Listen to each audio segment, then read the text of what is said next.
ओम साईराम। ओम श्री साईनाथाय नमः। 14 व 15 तारीख शिरडी साई बाबांकर पावन चरण पादुका दर्शन समारोह आम भुवनेश्वर स्थित जनता मैदान रे अनुष्ठित होता। से अवसर में बाबा आशीर्वाद आमको दर्शन सौभाग्य प्राप्त होता। आम पहुँचु पहुँचु साई इंटरनेशनल पिलांकर प्रोग्राम चली था।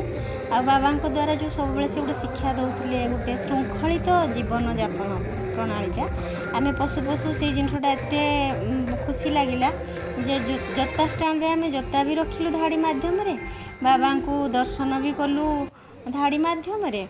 तो आम जो टाइम रे जाइथिलु भिड़ टिके कम थिला, बहुत सुंदर दर्शन है बाबांकर। से अधा घंटा भितर पुणी लक्ष लक्ष भक्तंकर समागम हो गला। जहाँ भी हो सब श्रृंखलित भाव में चली था बहुत सुंदर भाव में।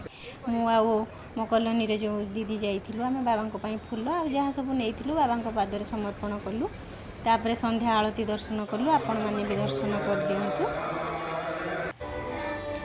साई इंटरनेशनल पिलांको द्वारा छात्र छात्री माने भजन कीर्तन जो परिवेशन कले आपण मैंने भी टिके देखि दिंतु।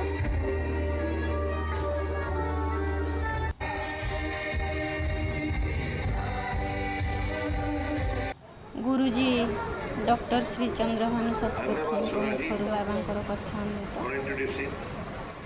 तापरे प्रसाद सेवन करी आम घर को